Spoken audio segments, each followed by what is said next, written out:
Portanto, mais uma vez, isto está dividido em três partes. Vamos avançar agora com a primeira parte, que vai ser um pouco mais teórica. E eu muitas vezes posso vir levantando aqui alguns termos que podem não estar muito a par. Primeiro vai ser o HMD, ou HMD, que significa Head Mounted Display. São os capacetes de realidade virtual que usamos hoje em dia, que é literalmente um display, ou neste caso dois, que são literalmente montados na nossa cabeça. O IPD, ou a distância interpupilar, é a distância que nós temos entre uma pupila e a outra. Neste caso aqui está, por exemplo, o PD, que é a distância de uma pupila que é até ao naso, ao meio do nariz. Ah, Existem diferenças e é por isso mesmo que a grande maioria dos capacetes tem inclusivamente uma forma de nós ajustarmos estas diferenças. Convinha, antes de vocês comprarem um capacete para vocês ou quando experimentarem, terem mais ou menos uma noção de qual é que é a vossa distância interpupilar, de forma disto, porque nem todos os capacetes têm o mesmo desvio, ou seja, alguns deles permitem mais, outros permitem menos. Todos eles estão na casa dos 60, alguns vão até aos 70, outros só vão até aos 68. Portanto, se vocês estiverem num dos limites, convém mesmo verem que capacete é que têm. O que isto diferencia é realmente o nível de conforto, porque realmente se os vossos olhos não estiverem centrados com aquilo, primeiro a imagem pode ficar desfocada, e outro é que os vossos olhos vão estar a fazer bastante mais esforço para conseguir ver a imagem. Outro disto são os Degrees of Freedom, o DOF, que a grande maior parte destes capacetes tem vários sensores integrados. Um deles é o giroscópio, que permite saber onde é que ele está no espaço, em termos das rotações, e o outro é o acelerómetro, que vai permitir saber se ele está mais para a frente, mais para trás. Portanto, ele consegue ter vários eixos de localização e os comandos dele, que são estes comandos, os comandos também localizam em 6 graus de liberdade. Os capacetes mais antigos, eu depois vou mostrar uma imagem, que só tem 3 DOF, significa que o comando vai ficar separado dentro de um certo espaço. Isto também são algumas limitações em termos de desenvolvimento que depois vamos ver. A Cave é um outro sistema que nós temos para a realidade virtual que não os capacetes. O problema das caves é que são sistemas praticamente multimilionários. Implica termos projetores ou retroprojetores que conseguem detectar também o nosso movimento e que vão girando com base na nossa posição no espaço. Portanto, são sistemas bastante complexos e muito pouco difíceis de aceder. Um outro conceito que vamos tentar explorar muito rapidamente depois vai ser a parte do Inverse Kinematics. Não sei se já estão muito a par disto ou não. O Inverse Kinematics é uma técnica que nós usamos para saber com base num ponto, tendo em consideração a diferentes pontos, certo? Imaginemos aqui o comando numa mão, o comando noutra mão e o capacete. E ele vai, com base na posição do comando, sabendo onde é que está aqui o centro, ele vai fazer todo o movimento do braço e todo o movimento por trás do ombro. São técnicas que nós usamos para fazermos animação mais simples e animação em realidade virtual é também uma realidade que vamos falar. Agora, o que é isto da realidade virtual? Pondo em termos simples, é um meio, tal como é a televisão, como é o telefone, é um meio de comunicação, certo? E neste caso é um meio que nos permite simular a nossa realidade e simular outras realidades que não existem. Portanto, é tudo fabricado pelo computador. E o ponto importante da realidade virtual é que dá-nos um feedback sintético. Portanto, ele mexe com os nossos sentidos. Que mais à frente também vou mostrar um pouco um mapa diferente. O maior sentido com que ele vai mexer vai ser a parte da visão, mas todos os capacetes têm integrados aqui, por exemplo, a parte da audição. Há um conjunto de outros sentidos que também ajudam nas questões de imersão, mas o que a realidade virtual nos permite realmente é sentir que estamos lá, é esta sensação de presença. Tem surgido desde o aparecimento dos novos modelos comerciais de baixo custo. Os óculos Rift foram oficialmente lançados em 2016, já houve algumas versões antes. Foram os primeiros headsets com bastante qualidade, conseguem ligar a um computador não muito caro, bastava ter uma gráfica dedicada a uma 960, uma RX 470, e começaram a sair mais e mais aplicações para o público geral. Temos nomeadamente o Beat Saber, que é uma aplicação que muitos de vocês possivelmente conhecem. Temos também outras aplicações que já existiam, que não estavam feitas para a realidade virtual, mas depois começaram a ser adaptadas. Temos um outro conjunto de aplicações que, entretanto, começaram a aparecer, com mais pessoas a aderir a comprar este tipo de equipamentos como por exemplo o VRChat, e depois toda uma outra gama de aplicações começaram a surgir, como por exemplo o VRBox para, por exemplo, para fazer desporto, para fazer exercício físico. E o ponto forte da realidade virtual também é esta questão da simulação. Portanto, aplicações como o Job Simulator têm tido bastante sucesso também. Agora, para definirmos bem esta questão da realidade virtual, convém vermos isto dentro de um espectro mais alargado. Portanto, considerando, por exemplo, a nossa realidade, nós temos também a parte da realidade aumentada, que é também considerada uma tecnologia imersiva, e basicamente aquilo que a realidade aumentada faz é pôr elementos externos dentro da nossa realidade. Por agora, aquilo que tem mais aparecido são elementos como UI, por exemplo, mas dependendo da interface que nós tenhamos para ver, como por exemplo um telefone, podemos ter, por exemplo, o Pokémon Go. Augmented Virtuality é um termo que raramente tem sido usado, mas se vocês apanharam aquela fase do iToy, foi uma câmara que foi lançada também para a PlayStation, em que punham o jogador, certo? A vossa imagem, dentro de uma aplicação e basicamente vocês conseguiam interagir com os elementos. Infelizmente isso ainda não pegou muito sucesso. Eu de mais à frente posso mostrar umas imagens, mas aquilo que a realidade, a virtualidade aumentada tem tido bastante sucesso é, por exemplo, a reabilitação motora. Pessoas que têm que fazer exercícios rotineiros e basicamente mestrem elementos como, por exemplo, um balão e a pessoa tem que interagir com esse balão. Portanto, facilita um pouco porque não precisamos, por exemplo, se for um capacete, não precisamos de sistemas muito complexos.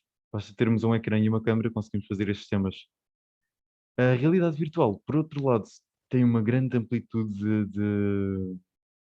uma grande diversidade de coisas que nós podemos fazer com ela, porque literalmente o nosso próprio corpo é posto nesta outra realidade diferente da nossa.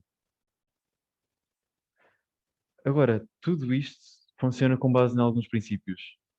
Um dos princípios principais é esta questão de imersão. A imersão é sentir que estamos lá dentro de um certo número de parâmetros. A imersão mental, por exemplo, é nós pensarmos e sentirmos que estamos lá. A imersão física é o nosso corpo reagir e saber que está lá também. Já vou mostrar um vídeo só para separarmos isto um pouco. Mas para nós sentirmos que estamos lá, precisamos de uma outra componente, que é precisamos de conseguir interagir com o ambiente. Nem que seja se nós simplesmente andarmos nesse ambiente e aquilo mover-se para a frente. É diferente de termos, por exemplo, um vídeo ou simplesmente uma aplicação. E outra questão é que ainda não temos num ponto em que tudo aquilo que nós façamos se traduza para lá. Por isso, muitas vezes temos que o conseguir complementar com a nossa parte da imaginação. A imaginação é sempre um ponto muito forte. Nós não precisamos ser gráficos perfeitos, desde que a nossa imaginação consiga fazer ali o elo de ligação e quebrar tudo o resto. No geral, tudo isto interligando é aquilo que cria a sensação de presença, que é sentirmos que estamos lá mesmo fisicamente estando noutro sítio. E isto acontece, não precisam propriamente de realidade virtual. Vocês podem estar numa palestra, podem estar numa aula e realmente podem estar lá fisicamente, mas não estar lá mentalmente. Certeza que já passaram por isto também. Ah, isto é um fenómeno que cada vez tem sido mais e mais explorado. Isto tem determinados fatores que também que têm sido bastante mais explorados. Fatores psicológicos, a parte da motivação, a vontade em estar lá, a susceptibilidade para este tipo de experiências, pensando, por exemplo, nos casos aí da hipnose. Ah, isto conjugando com uma série de outros fatores relativamente, por exemplo, aqui esta questão da fadiga, por aí fora.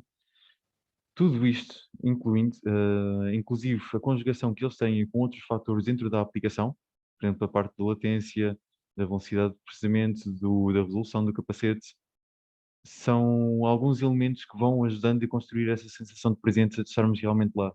Isto, estarmos realmente lá, vai fazer uma ativação no nosso corpo e isto torna-se num ciclo constante. Nós depois vamos ver mais esta parte da ativação no nosso corpo, não só da parte fisiológica, mas também mental. Vamos falar um pouco mais sobre isso. Agora, para vos mostrar aquilo que eu estava a falar relativamente à imersão física e à imersão mental, vamos ver só aqui um pequeno vídeo.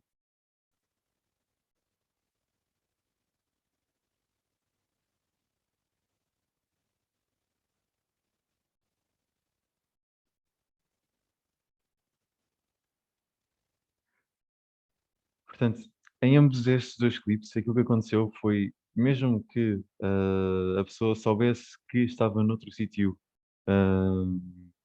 noutro sítio, certo? Eles podiam sentir que estavam na sua sala ou que estavam numa exposição, mas a reação que eles tiveram foi uma reação ativadora. O corpo deles reagiu face aquilo que foi, por exemplo, imaginando neste caso, vinha um carro contra ele. Portanto, ele simplesmente reagiu e saiu do sítio. Ele poderia saber que estava numa sala, mas a forma como o corpo dele reagiu foi outra, certo? Portanto, ele nem sequer pensou que não seria real, foi uma coisa que surgiu nesse momento. Se pensarmos num outro caso, no entanto, ela começou a correr e foi contra uma parede. Portanto, ela para correr e ir contra a parede, significa que mentalmente ela já não, ela simplesmente já estava lá. Portanto, é aquilo que nós temos a correlação entre a parte da imersão mental e da imersão física. O outro caso poderia ser apenas mais associado à imersão física, em que o corpo dele simplesmente reagiu.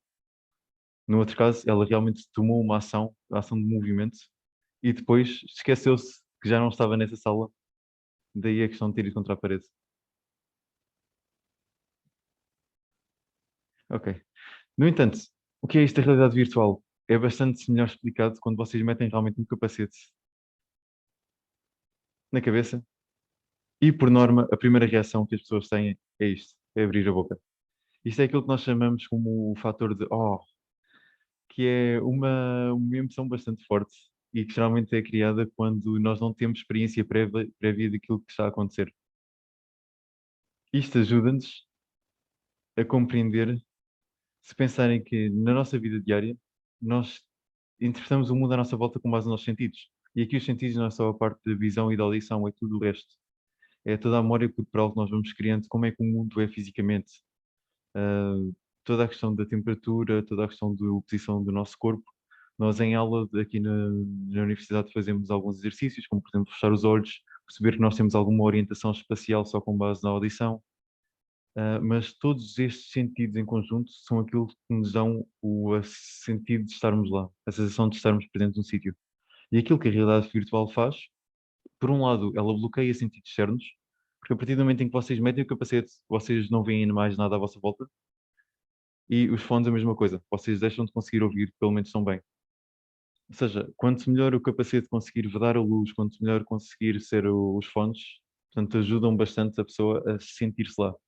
Agora, obviamente, há pessoas que começam a sentir, por exemplo, tonturas e enjoos, não propriamente por causa da aplicação em si, mas pelo simples facto de estarem a ser obstruídos os outros canais. Basta pensarem, se vocês fecharem os olhos e tentarem andar, vão ter muito mais dificuldade em andar do que se tiverem com os abertos. Nós estamos habituados a interpretar e a viver o mundo com base nos nossos sentidos, com base na forma como os temos usado. Portanto, a realidade virtual vai trocar isto completamente por outros. A parte da visão, a parte da audição e a parte inclusivamente do haptic, que é a sensação física. Os comandos, a grande maioria destes comandos têm também vibração. Não são elementos muito correspondentes à nossa realidade, não é? A nossa mão consegue sentir em toda a volta. Para que termos sistemas mais fiáveis, tínhamos que ter mesmo uma luva, tínhamos que ter um fato completo, mas, mais uma vez, nós completamos tudo aquilo que não está ainda feito com base na nossa imaginação. Portanto, nem sempre precisamos de ter exatamente todos os nossos sentidos representados, às vezes basta alguns.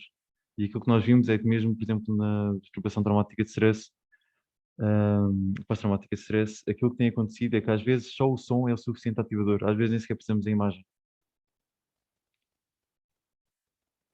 E a realidade virtual não é uma coisa só recente, é uma coisa que tem vindo a evoluir ao longo dos tempos. Eu vou, obviamente, focar aqui muito mais nos avanços que têm sido feitos ao longo dos últimos 10, 11 anos, mas tem sido um progresso contínuo.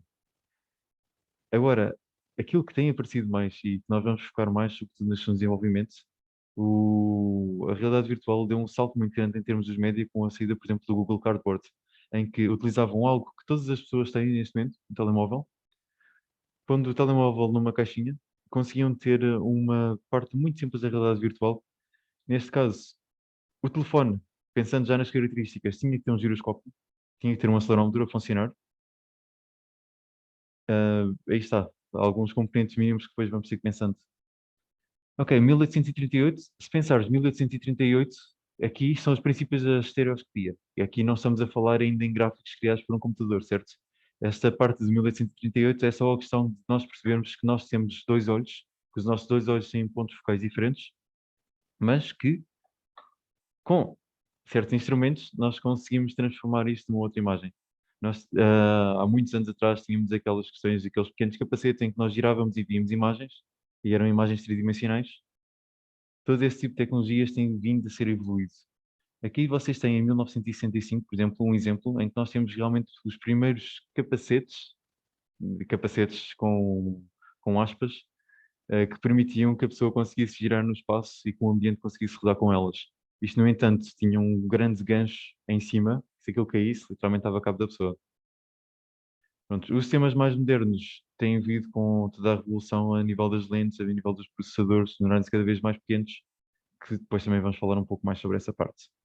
Aqui na parte de baixo, para além do cardboard, conseguem ver aqui este segundo modelo que temos aqui alguns sensores externos. Este terceiro capacete já não usa sensores externos.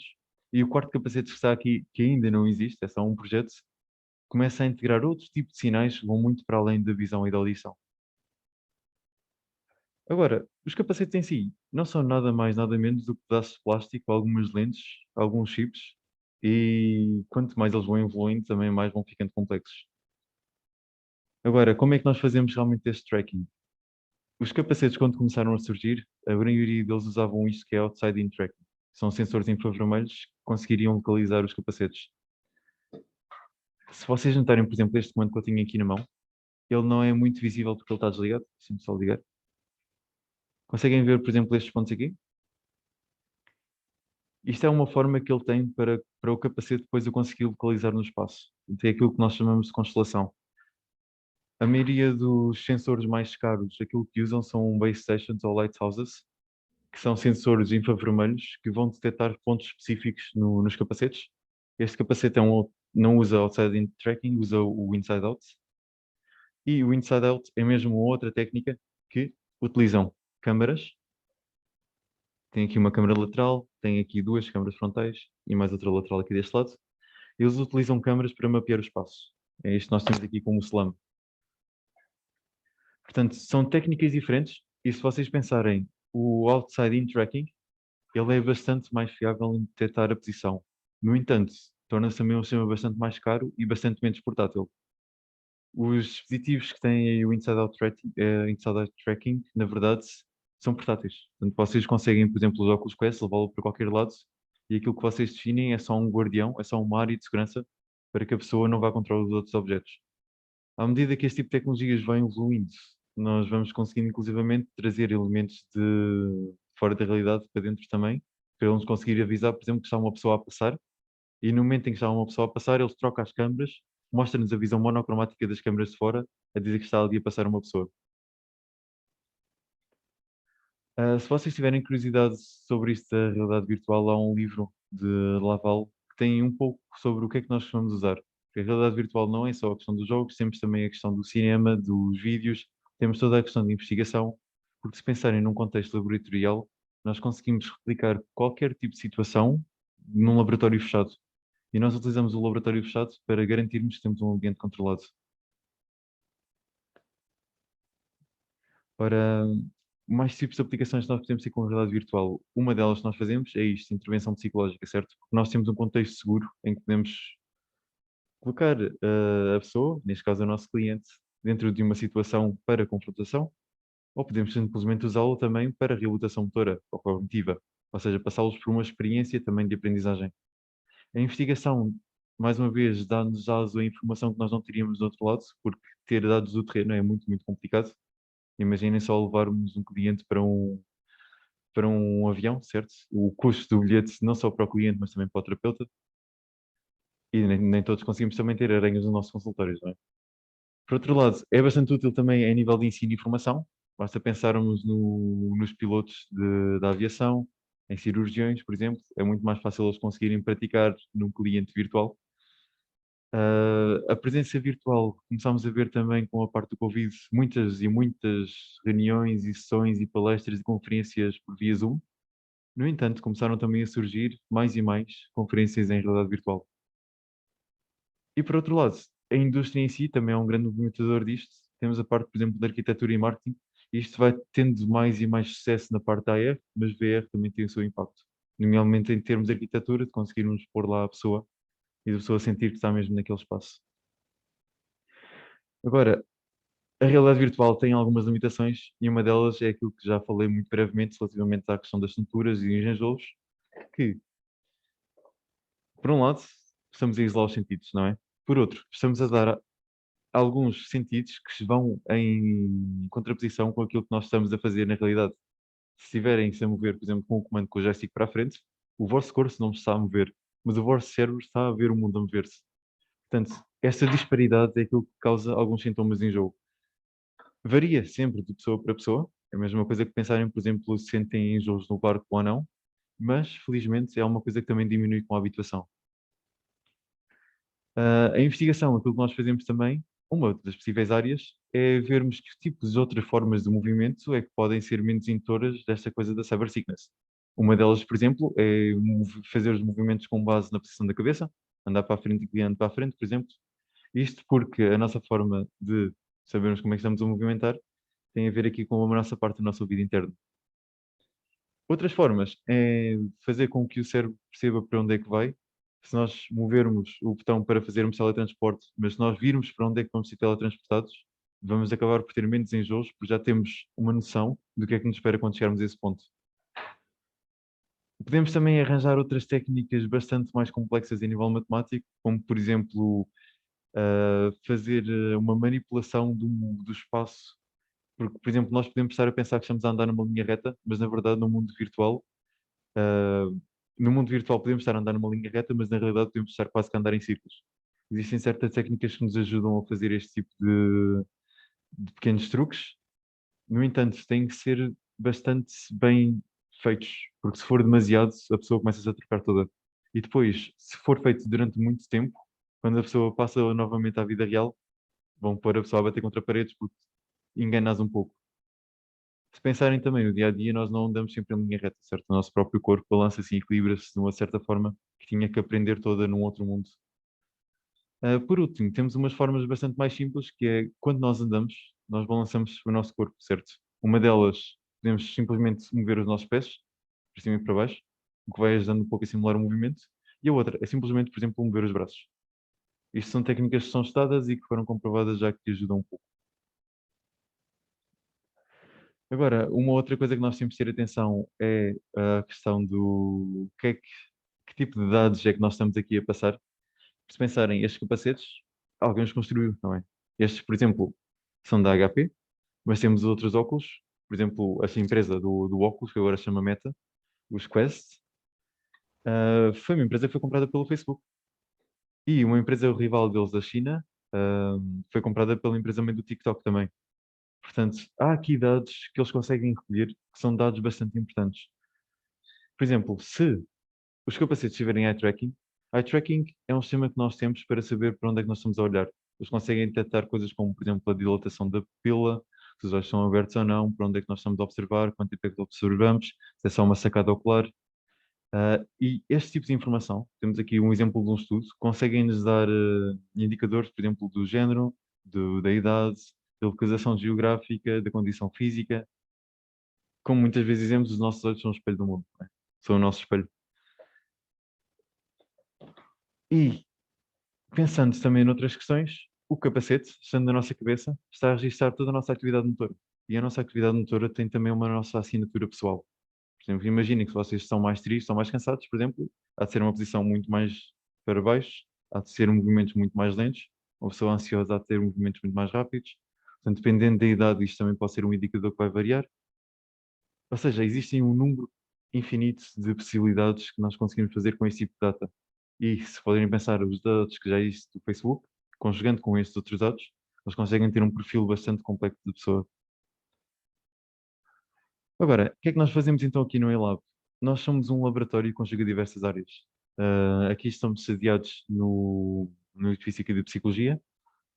Lidamos também muito com a parte do design, dos videojogos. E nós temos uma equipa multidisciplinar que faz uma grande variedade de projetos. Não somos só em Lisboa, somos de Lisboa e do Porto, da Lusófona de Lisboa e do Porto. Temos também várias parcerias internacionais, temos muitos projetos sempre a decorrer. Eu depois vou-vos partilhar aqui os slides também. A maioria deles tem, por exemplo, links. Eu aqui, se fizer hover sobre esta imagem, ele vai abrir, por exemplo, a nossa página do YouTube. A maioria destes vídeos que aparecem aqui já são vídeos antigos. Nós não podemos estar sempre a divulgar os novos estudos porque temos ainda sempre muitas experiências a recolher e precisamos que os participantes não tenham grande informação sobre elas. Agora, uma das áreas que nós temos é mesmo esta questão de investigação. Aquilo que nós estamos a fazer aqui, por exemplo, nestas três imagens de cima, são a replicação de estudos tradicionais da psicologia. Nós tentamos, por exemplo, replicá-los em realidade virtual, ver se a parte de ser uma experiência imersiva é diferente, em vez de ser simplesmente observar um vídeo. Por outro lado, se imaginem nesta primeira experiência, eu não vou dizer sobre o que ela trata, mas é sobre atenção. A pessoa está a contar o número de passos, mas imaginem que em vez de estar apenas a observar, vocês eram um dos participantes e que vocês estavam ali a passar a bola. Não sei se isso teria ou não impacto naquilo que nós depois queremos estudar, mas poderia ser uma boa condição. Isto também se torna muito mais fácil nós conseguirmos disseminar, e conseguirmos escolher participantes de uma forma muito mais globalizada. A imagem do canto inferior esquerdo é uma experiência de relaxamento. Nós estamos a pedir a um participante para fazer uma pequena experiência ativadora. Inicialmente está a fazer um jogo de memória em que tem um tempo bastante limitado para o fazer, mas depois disso tem algumas instruções de relaxamento através de um avatar. Nós fazemos muito o estudo disto dos avatares para ver realmente se o agente sintético se ajuda ou não nas tarefas e qual é o impacto deles. E obviamente usamos também muito o psicofisiologia ou a neuropsicofisiologia. A imagem do canto inferior direito, por exemplo, temos uma touca de EEG que tem vários canais. A EEG significa eletroencefalografia, que é a nossa atividade elétrica cortical. Dependendo da zona do cérebro onde é, pode ter uma ativação diferente. Neste caso, a experiência que o nosso participante está ali a fazer é uma experiência de navegar num labirinto. Primeiro está só a medir, mas ele depois vai andar num espaço sem conseguir ver o caminho e depois vai ter que voltar para trás, como percorrer um labirinto. Nós estamos a ver o tipo de ativação cerebral que acontece quando ele, por exemplo, se tenta recordar fazer esse caminho para trás. E obviamente, a imagem do canto no centro da parte inferior. E aquilo que nós fazemos é isto: nós publicamos, vamos a conferências, tentamos divulgar os nossos resultados para progredirmos também para o avanço científico. Outra área em que nós temos também apostado bastante é na questão da reabilitação cognitiva e a motora. O que nós tentamos fazer, por exemplo, é passar por situações que sabemos ah, que têm algum declínio, por exemplo, os AVCs, os TCEs, os traumatismos cranianos, os acidentes vasculares isquémicos, ou, por exemplo, o próprio envelhecimento, certo? Nós temos um certo declínio das nossas capacidades cognitivas. No entanto, elas podem ser, por um lado, ou podem ser compensadas, ou podem ser mantidas ou estabelecidas num período de tempo. Aquilo que nós tentamos fazer é criar ambientes que as pessoas passariam no dia a dia, nomeadamente, por exemplo, um supermercado, fazer um bolo, e depois replicámos-las num ambiente virtual. E nós conseguimos aproveitar também este tipo de dados para mensurar e ver se a pessoa vai mantendo ao longo do tempo, se vai melhorando, para depois conseguirmos também gradualmente ajustarmos a tarefa à pessoa. O exercício que tem aí, por exemplo, no meio, que tem uma mão a pegar no frasco, é um exercício para reabilitação motora, para ajudar a pessoa a fazer movimentos ligeiros. Ou, por exemplo, o chuveiro, que é um projeto novo que também temos agora, para voltarmos a ensinar a pessoa a tomar banho. Eu estou a simplificar bastante as coisas, atenção, isto. Nós depois podemos aprofundar um pouco mais se tiverem alguma curiosidade. Agora, relativamente à parte de intervenção, dou-vos aqui alguns exemplos. Uma parte de cima foi especificamente para o contexto de formação de psicólogos, para os ajudar com situações éticas, pelo menos para conseguirem treinar num contexto mais seguro, sem prejudicar, por exemplo, um cliente com uma decisão errada que possam tomar. Os outros casos são, por exemplo, ter o medo de voar, o medo de aranhas. Esta aplicação, por exemplo, do medo de aranhas demonstra uma situação engraçada. Não é só a simulação da realidade, nós podemos sempre tornar isso num jogo. Portanto, aqui os nossos alunos de terceiro ano, esta aplicação que fizeram foi tornar a aranha como se fosse quase o Tamagotchi. Ou seja, eles estão a lavar a aranha, a dar-lhe comida. Ela aqui já está no estádio final, mas no início ela começa como se fosse uma bola e depois vai ampliando até se tornar mesmo uma aranha real. Portanto, nós estamos gradualmente a aumentar a dificuldade para a pessoa de confrontação deste estímulo. Só tentar avançar no slide sem carregar. Ok, na imagem. Pronto, e o nosso objetivo final é sempre este: tentarmos publicar artigos. Nós temos um vasto conjunto de professores que são sempre por trás daquilo que nós fazemos, portanto, são eles que me dizem mais ou menos a orientação das nossas aplicações. E acabamos agora só então a primeira parte. Esta primeira parte foi só mesmo de exposição, mais os conteúdos do que é que nós fazemos aqui, da realidade virtual, do que é que isto trata. Eu aqui vou só parar a partilha de ecrã e vou aproveitar e mando-vos já aqui pelo chat este primeiro slide. Portanto, mais uma vez, eles têm os links que depois poderão consultar. E vamos agora começar na parte mais engraçada. Deixa-me só partilhar aqui o ecrã.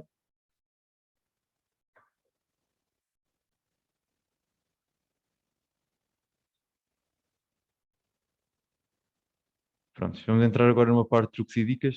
Mas antes de mais, alguma dúvida, alguma questão? Podem escrever, podem ligar o microfone, estejam à vontade, ok? Não tenho nenhuma dúvida. Ok. Então vamos avançando um pouco mais e depois já vamos separar aqui também depois desta secção de truques e dicas. A minha ideia aqui com este PowerPoint agora vai ser vermos 10 pequenos elementos que às vezes nós podemos esquecer ou que podem ajudar depois ao desenvolvimento da realidade virtual. Ora, o primeiro, No Die Hardware. Vamos começar a ver primeiro pelos capacetes. Existe uma grande panóplia de capacetes e a primeira coisa que nós temos que pensar é o que é que vai gerar estas imagens? O que é que vai gerar este conteúdo? Vai ser o computador ou vai ser mesmo alguma coisa que esteja já integrada dentro do capacete? A maioria dos computadores que ligam este tipo de óculos, que é aquilo que nós chamamos de PCVR, portanto, eles têm este cabo, portanto, ele precisa de ir buscar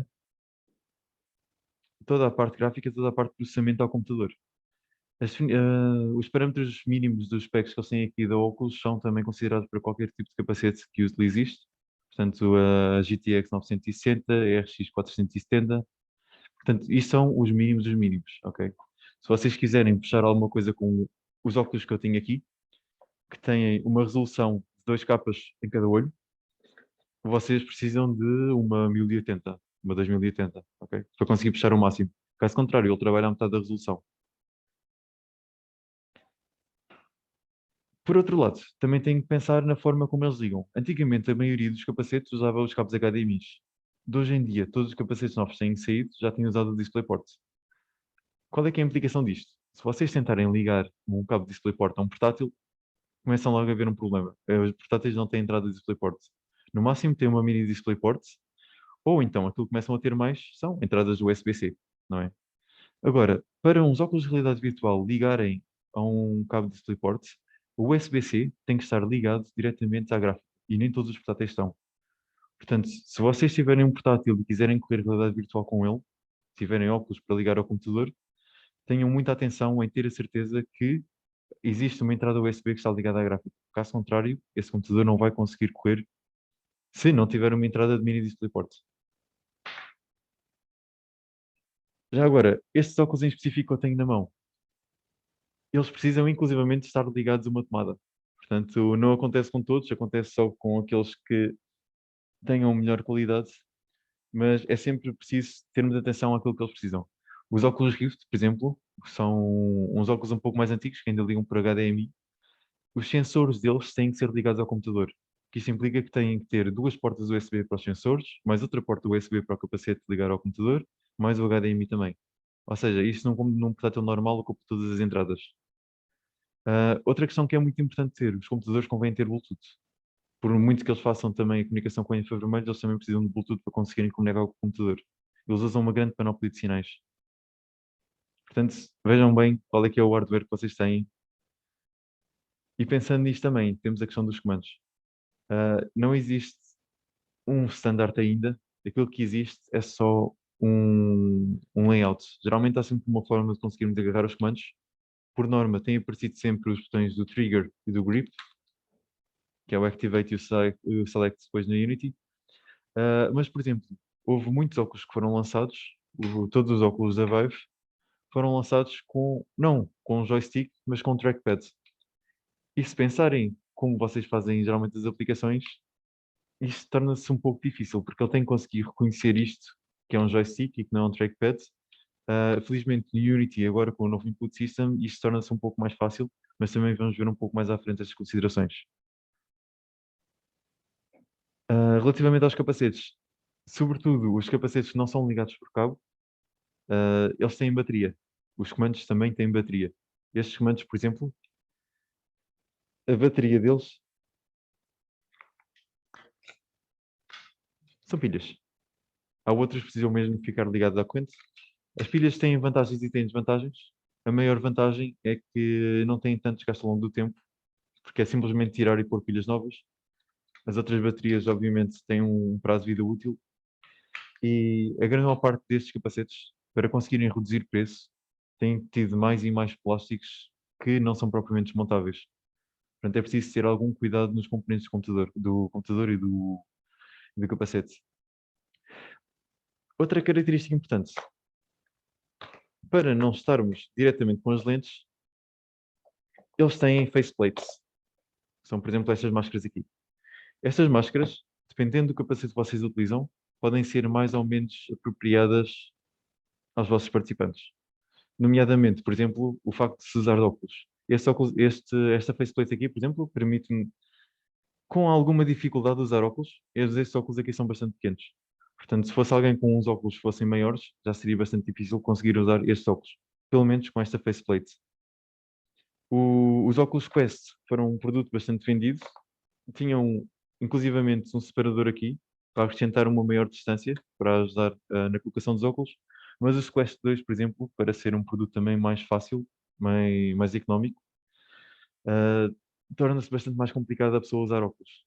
Aquilo que tem começado a aparecer nos novos capacetes é um ajustador de dioptrias mesmo dentro das lentes.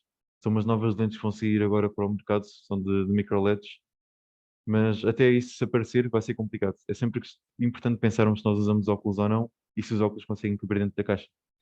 Depois, todos os outros parâmetros das straps, a maioria dos óculos funcionam com duas straps laterais e o ajuste da posição e depois com mais uma strap em cima. Há outros que funcionam mais à volta de um halo, ou seja, que é quase como se fosse um círculo que é encaixado na cabeça.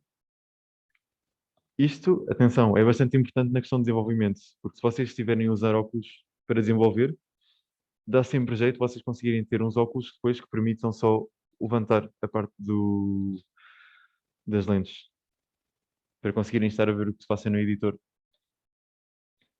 Isto traz sempre alguns problemas também a nível de higienização. Estas esponjas aqui, a maioria delas são construídas para absorver suor. Se pensarem em jogos como o Beat Saber ou outros jogos físicos, isto transpira, certo? Porque é sempre alguma coisa que está a pesar na nossa cabeça, ou muitas vezes também aquecem. E por último, a maioria destas lentes aqui são plástico. Isto, como é plástico, não convém mesmo passarem com álcool nem nada do género, porque estraga e mancha as lentes.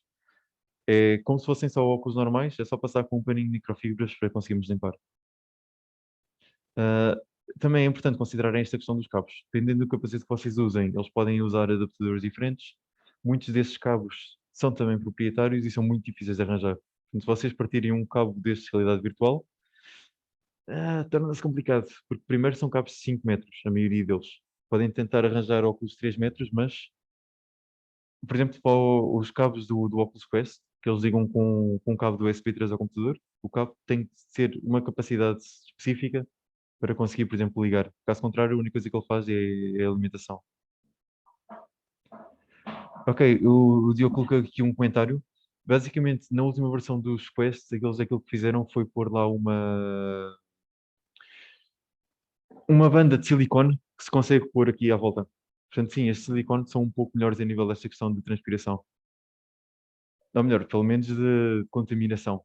Aquilo que nós fazemos, por exemplo, em experiências de laboratório, das duas uma, ou passamos com uma toalhita antibacteriana, ou então fazemos com que o participante use quase como se fosse uma máscara facial, só mesmo aqui para a parte da frente. Ok, uma parte muito importante. Como nós temos várias empresas de capacetes de realidade virtual, também temos várias empresas que fazem este software para comunicar com o computador. As três maiores são realmente o Steam, a Oculus e a Windows. Os da Windows usam um programa que, se vocês têm o Windows, já está no vosso computador, que é o Windows Mixed Reality. O Oculus já é um programa que é preciso instalar e o Steam tem dentro o Steam VR. Todos eles têm uma home, têm um ecrã geral. A maioria deles também tem algumas aplicações, mas nem todos funcionam bem uns com os outros. Vocês, para tentarem jogar uns óculos da Oculus, certo? ou precisam de arranjar um plugin ou um adaptador ou alguma coisa semelhante para conseguir jogar esse tipo de óculos. É quase como se pensassem os óculos da PlayStation. É possível ligá-los ao computador, mas precisam ali de algum software que consiga fazer a interface entre eles. Felizmente, e para bem de todos nós, surgiu um standard, o OpenXR, e todas estas plataformas conseguem funcionar com o OpenXR. Temos que ver, se vocês tiverem mais do que uma instalada no vosso computador, têm que ver qual delas é que dão prioridade para utilizar. Ele, por norma, aparece uma mensagem a dizer o óculos não está definido como padrão para o OpenXR, desejam manter. Porque, por exemplo, vocês, com qualquer um destes capacetes, conseguem funcionar com o Steam. Nem todos conseguem funcionar com as aplicações da Windows. Portanto, aqui vai depender muito do fabricante e da plataforma onde vocês têm, por exemplo, os vossos jogos. Agora, muito importante, e também já falamos desta questão, que é a forma como vocês fazem o movimento. De cada vez têm surgido mais plataformas, por exemplo, para sentar a andar no sítio, mas a forma como nós desenhamos o movimento em realidade virtual tem que ser pensada também com base nos nossos utilizadores. Uh, por norma, quando nós fazemos um movimento contínuo, de andar para a frente, por exemplo, com o joystick, nós fazemos com a orientação do capacete. Ou seja, se o capacete estiver nesta orientação, ele vai andar para aqui. Se está para ali, vai andar para ali. No entanto, vocês pensarem na vida real, nós podemos estar a olhar para o outro lado e estar a andar em frente. Têm surgido também alguns trackers, que são localizadores específicos, quase como se fossem, por exemplo, uma rodinha que nós colocamos em alguma parte do nosso corpo. Ah, e aquilo que eles já viram que tem dado mais resultado até agora são os hip trackers, que tem na nossa anca. Nós normalmente andamos na direção da nossa anca. Portanto, o facto de estarmos a fazer com que o movimento seja na direção do headset vai, vai ser um pouco diferente já daquilo que é um movimento normal, mas pronto, é uma coisa que também nos temos a adaptar, não é? A grande maioria das pessoas não tem ainda nada para conseguir localizar para que lado é que está a virar a anca, portanto, pronto, virado para o capacete é aquilo que é mais utilizado. Eventualmente podem tentar pensar em incluir no vosso jogo alguma forma de conseguirmos movimentar também com base em gestos. Por exemplo, a tal questão de estarmos a correr, mas isto, pronto, tem algumas limitações práticas também. Agora, aquilo que nós temos procurado aqui mais e mais no nosso laboratório, sobretudo porque a grande maioria dos nossos participantes nunca usou realidade virtual, ou se usou, usam muito pouco, nós tentamos usar formas que sejam mais orgânicas de conseguirmos utilizar as aplicações. Nomeadamente, usar aquilo que elas usam já na vida real. Uma delas é a voz. Todos estes capacetes têm microfones. Por norma, até têm dois microfones. Que isso significa que o input por voz é sempre um bom sistema para ser utilizado. Outro também que tem surgido mais e mais, se vocês pensarem, se estes capacetes já estão a usar câmaras para localizar o espaço, a grande maioria dos novos capacetes também já começa a introduzir câmaras aqui para localizar também a posição das mãos. O hand tracking é alguma coisa que por agora ainda tem estado algo limitado, mas tem vindo progressivamente a melhorar. Por exemplo, os Oculus Quest, os primeiros, eles têm muita dificuldade em pôr as duas mãos juntas. Os Oculus Quest 2 ainda têm essa dificuldade também, mas há uma outra empresa que desenvolve esse software, a Ultraleap, que lançaram agora um update em que já se consegue cruzar mãos, já se consegue fazer coisas deste género, já se consegue até obstruir um pouco e ele ainda consegue detectar um pouco o movimento das mãos. Outra questão, já agora que aproveito para mencionar, já que estamos a falar nisto, este tipo de capacetes, por exemplo, em que estas câmaras aqui também estão a localizar os comandos, ele tem um certo field of capture. Portanto, se vocês moverem este comando para trás, para as costas, ele deixa de conseguir localizá-lo. Isto acontece também com o hand tracking. Portanto, se ele tiver aqui as câmaras à frente para detectar a posição das mãos, se vocês moverem as mãos para baixo das câmaras do capacete, ele não consegue vê-las. Portanto, só os capacetes que possam ter eventualmente aqui câmaras aqui de baixo é que conseguem realmente ler este movimento. Já agora, cada vez mais este tipo de tecnologias, se os capacetes aqui tiverem câmaras de mais, eles também conseguem apanhar a parte de baixo do nosso corpo. Portanto, fazer a detecção dos nossos pés está num futuro próximo. Outra questão, nós também já falámos em nível da privacidade e da segurança, é que temos toda a parte da movimentação motora, certo? Temos a posição dos nossos braços, a posição do nosso corpo, o facto de nós andarmos para trás e para a frente. Isto, obviamente, é um input que o utilizador dá, que nós podemos tentar aproveitá-lo dentro do jogo. Como eu já falei também, às vezes convém simular um pouco a realidade e as nossas mãos, a forma mais comum de nós interagirmos com alguma coisa, imaginem com o interruptor, é só o toque. Portanto, às vezes nem sequer precisamos pôr um gatilho para carregar, basta só mesmo ir lá com a mão, que já é uma interação suficiente. E imaginem, por exemplo, tem um interruptor, Metem lá o comando em cima, metem um bocadinho de vibração óptica, pronto, e já está feito todo esse processo. Já agora, eu já falei em eletroencefalografia e cada vez mais têm saído aparelhos comerciais. Tem, por exemplo, no canto inferior direito um exemplo. Este exemplo é um pouco excessivo, mas esta tecnologia tem estado a melhorar um pouco mais. Por exemplo, aqui no córtex visão-motor, aqui atrás, se houver aqui algum sensor de EEG, ele consegue pelo menos detectar se a pessoa está a pensar num quadrado, um triângulo ou um círculo. Portanto, temos uma outra forma, por exemplo, de interação. Temos outro tipo de add-ons, por exemplo, que conseguimos pôr aqui à frente. Nós no laboratório, por exemplo, temos dois, em que conseguem medir um pouco aqui a atividade na parte da frente, que ajuda-nos a indicar alguns dados relativamente à parte da atenção, relaxamento. Agora, não tem uma muito boa fidelidade, porque, mais uma vez, tinham que ser sistemas um pouco mais caros para terem melhor precisão, mas esta tecnologia vai aumentando pouco a pouco.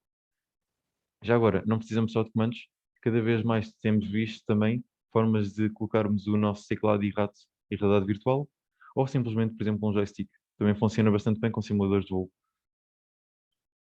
Agora, passando já também para uma parte um pouco mais prática, nós conseguimos usar a realidade virtual, toda esta questão de localização, por exemplo, para fazer animação. De uma forma muito simples, se pensarem que já temos aqui um capacete e que temos os comandos, nós conseguimos já fazer animações da parte de cima, só com o 3-point IK. Se nós conseguimos trackers para a parte de baixo, conseguimos também fazer, por exemplo, um 5-point, que significa que conseguimos também pôr, por exemplo, as pernas. Se fizermos aqui mais um nas ancas, significa que já conseguimos também esta questão da orientação. Se fizermos 8, fizermos os ombros, significa que já não estamos tão limitados ao IK e conseguir fazer bem a posição dos ombros, já o estamos a ajudar também a contribuir dali com a posição. Portanto, quanto mais complexo for este sistema, melhor ficam as animações que vocês fazem. Caso contrário, mesmo com um IK a 3 pontos, só o capacete e os comandos, já começamos a ter alguns softwares que conseguem, por exemplo, fazer o cálculo de onde é que estão os pés e daí começam a fazer também a animação procedural. Tem surgido cada vez mais. Eu já mencionei, por exemplo, o eye tracker.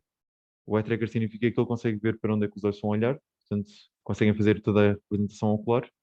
E começam a surgir também add-ons e eventualmente os capacetes irão ter essa parte integrada também, que são câmaras faciais. Para termos, por exemplo, toda a animação dos lábios. Isto, a animação dos lábios, a animação do pessoas a falar, é muito, muito útil se nós pensarmos, por exemplo, para aplicações em que tenhamos um grupo de pessoas, nomeadamente, por exemplo, o VRChat. Rui, tens o microfone ligado, só para avisar. Ok, fiz só aqui mute. Agora, nós podemos usar também o VR como uma própria plataforma ou um meio para nós desenvolvermos aplicações. Obviamente, código em VR ainda é muito, muito difícil, mas, por exemplo, nós conseguimos fazer modelação 3D, ainda algo limitativa, está cada vez a ficar melhor, mas começam a surgir algumas hipóteses. Eu aqui coloquei duas do lado esquerdo, as duas vêm ainda do Unreal, e o Unity ainda tem tentado integrar um pouco mais, que é nós fazemos, por exemplo, alterações e construir o cenário dentro do próprio editor em VR. Dá-nos uma noção muito mais fidedigna de, por exemplo, da escala dos ambientes, de como é que eles ficam. Vamos construindo pouco a pouco já dentro do ambiente em si. Ah, e, obviamente, se pensarmos, é uma questão muito importante a escala estar correta, sobretudo se nós estivermos a construir algo dimensionado para a nossa escala, e também a questão do som, certo? Porque se pensarem que se nós estivéssemos a dar informação dissonante à pessoa, é alguma coisa que vai quebrar a imersão. Portanto, se nós tivermos sons, convém que esses sons venham do sítio onde o nosso cérebro já está à espera que eles venham. Se estiver atrás de nós, vir atrás de nós, se estiver à frente, vir à frente. Portanto, temos sempre que ter aqui algumas considerações. Por último, desenvolvimento de VR com capacetes é um drama, porque custa bastante. Temos de estar a entrar e a sair sempre que quisermos testar coisas. Portanto, todos estes capacetes têm um sensor. Vou tentar mostrar, aproximar aqui da câmera. Conseguem ver este sensor aqui? Esse sensor aqui detecta se o capacete está ou não colocado. Portanto, vocês, quando querem apenas simular sem ter que estar a colocar o capacete, basta colocarem o dedo perto, não precisam de o colocar em cima, certo? E depois mover só o capacete. E ele reage como se estivesse lá dentro. Outra técnica, por exemplo, dentro do Unity, ele tem uma opção para fazer, por exemplo, um device simulator, que ele mete a câmera e vocês conseguem controlar a câmera com o rato. Portanto, esta foi o fim desta primeira parte das dicas. Vou parar aqui a partir deste lado e vou também partilhar já este slide das dicas. E depois passamos então só à outra parte, que vai ser tentarmos dentro do Unity ver quais é que são os setups básicos para conseguirmos fazer uma aplicação em realidade virtual. Até agora, alguma dúvida, questão, curiosidades, nada por aí fora?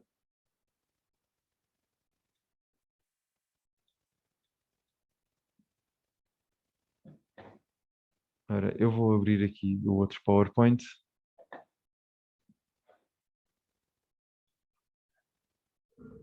E eu isto vou fazer já uma coisa também. Eu vou já partilhar o slide 3 e vou aproveitar para partilhar também já um pequeno projeto. Eu vou pouco a pouco com o setup do Unity desde do momento inicial, mas envio já depois o projeto. Caso, por exemplo, não tenham óculos, ou vamos acompanhando. Ora, eu vou criar só aqui um projeto novo. Eu se calhar vou partilhar o ecrã.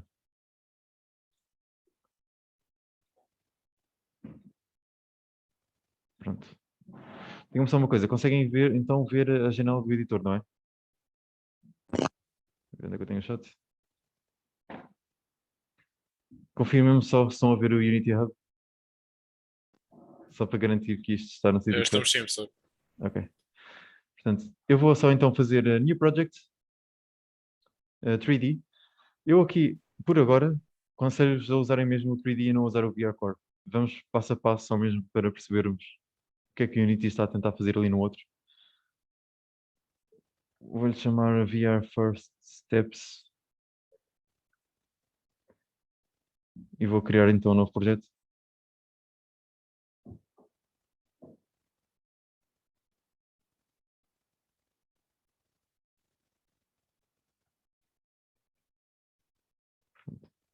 E em princípio, como isto está partilhado,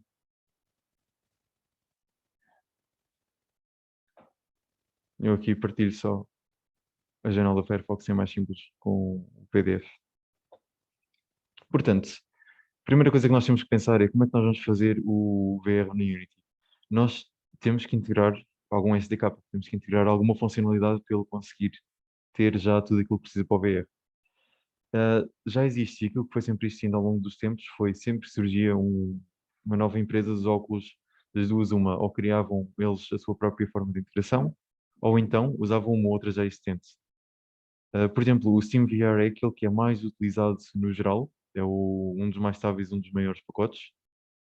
O da Oculus, por exemplo, funciona bastante bem para o aparelho específico deles, e é o único, por exemplo, que consegue funcionar com o hand tracking por agora. O Mixed Reality Toolkit são mais desenhados para os capacetes da Microsoft e, sobretudo, também para o HoloLens, que é um capacete de realidade aumentada. O Google Cardboard foi um sistema que eles fizeram depois para conseguirem pôr os telefones com realidade virtual. No entanto, como nós já vimos, temos felizmente já o novo pacote do OpenXR que nos facilita um pouco toda a vida e a Unity já tem isto tudo integrado. Portanto, estes pacotes anteriores aqui, eles têm bastante informação, têm bastante samples que vocês podem utilizar no início, sobretudo para explorar, mas depois só mesmo para perceberem como é que cada um deles faz as coisas. Agora, cada um deles usa formas diferentes para fazer o mesmo. Portanto, eu por agora vou focar no mesmo só aqui no Unity XR, nas ferramentas que eles já têm. Obviamente, depois existem pacotes na Unity Asset Store, existem outros pacotes, por exemplo, este aqui, o Virtual Reality Toolkit, que aquilo que eles tentaram fazer foi integrar pacotes diferentes, tudo no mesmo, fazerem ali um mashup, para que vocês não precisassem tirar um, dois, três, quatro pacotes quando que vocês quisessem fazer uma aplicação para todos. Portanto, começam a haver aqui algumas formas de integrar. Mas, mais uma vez, o OpenXR já consegue fazer isto tudo sem problemas.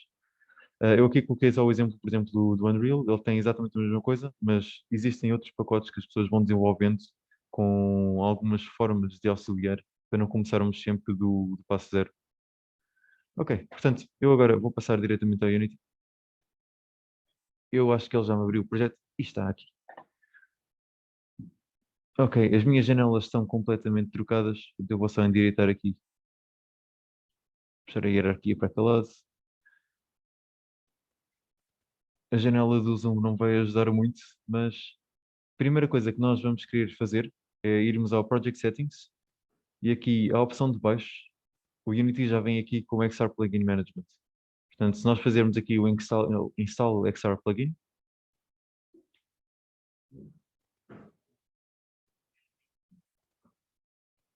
ele vai nos indicar aquilo que nós vamos precisar para agora para os passos seguintes. Portanto, ele aqui diz-nos que já tem alguns plugins dentro. Já tem, por exemplo, o plugin para a Magic Leap, para o Oculus, para o Windows, ou então aqui um mockup. Por agora vamos só carregar aqui no OpenXR, porque mais uma vez o OpenXR tem os conteúdos para funcionar com qualquer tipo de óculos.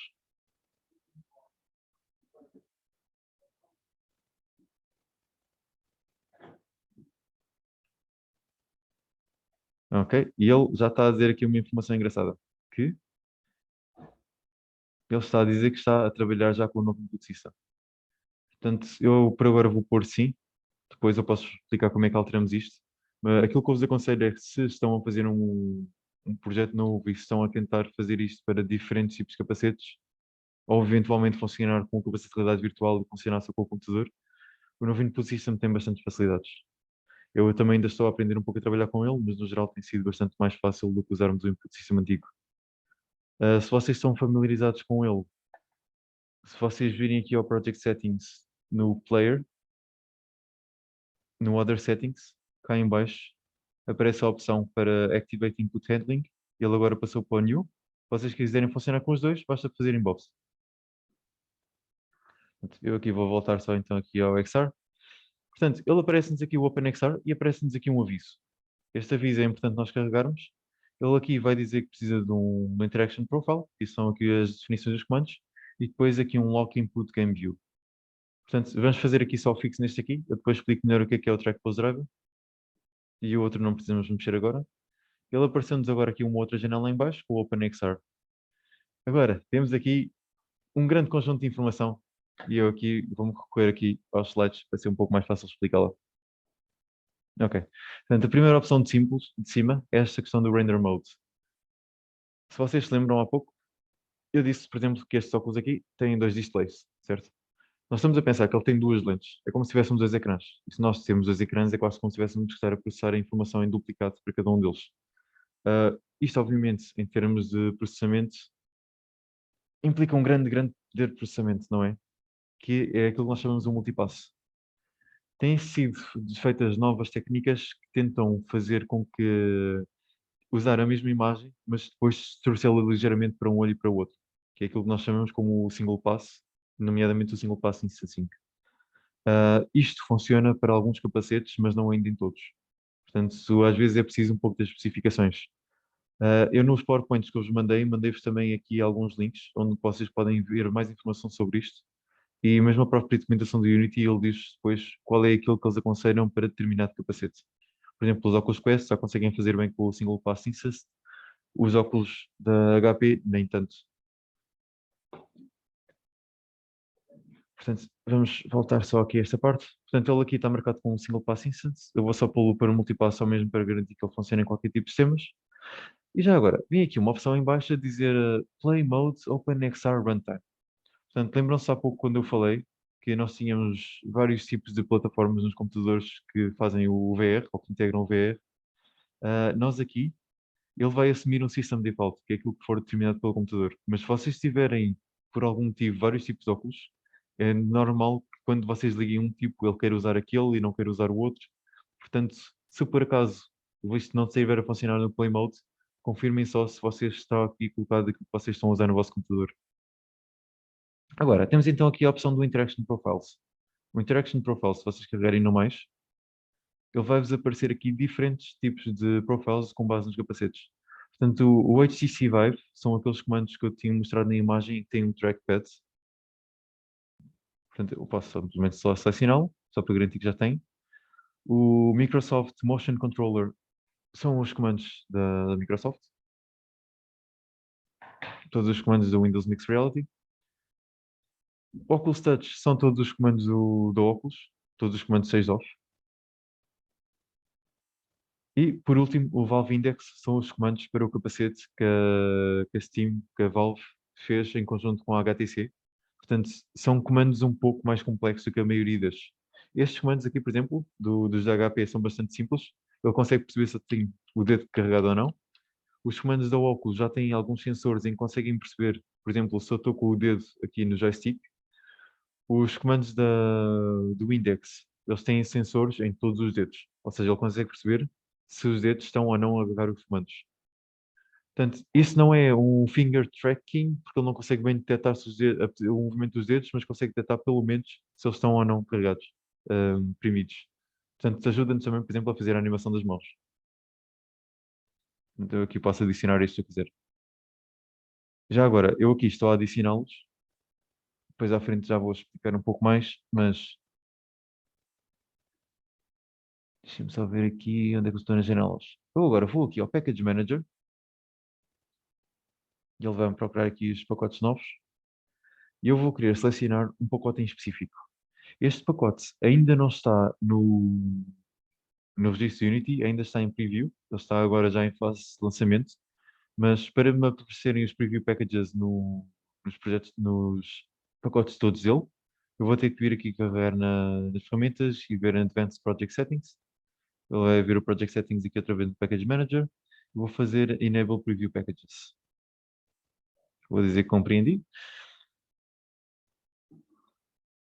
E agora vou então ao Unity Registry e vou pesquisar por Interaction Toolkit. Pronto. Já está aqui na versão 2.0. Portanto, vou carregar para instalar. Este processo vai demorando um bocadinho. Entretanto, se forem tendo dúvidas, podem ir carregando o chat, podem ir falando também. Sintam-se à vontade.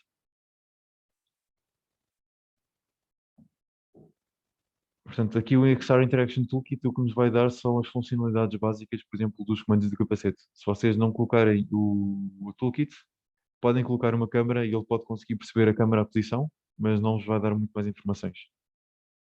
Por outro lado, se vocês usarem um daqueles SDKs da Steam, da Oculus e por aí fora, a partir do momento em que vocês carreguem numa daquelas cenas, ok, pronto, isso sem problema. Pronto, a partir do momento em que vocês carreguem numa cena, por exemplo, de um pacote já pré-feito, pronto, aquele já vai dar literalmente tudo, desde as meshes dos comandos e por aí fora. Por agora, nós tendo o XR Interaction Toolkit, se nós virmos aqui só com o botão direito do rato, já vamos ver aqui as opções do XR e temos muitas opções. Temos aqui algo que diz Device Based e depois temos aqui os Action Based. O Action Based está a usar todo o novo Input System. O Device Based ainda está a usar o Input System antigo. Portanto, por agora vamos só usar o novo. Para nós criarmos então aqui uma câmera, nós vamos fazer XR Origin e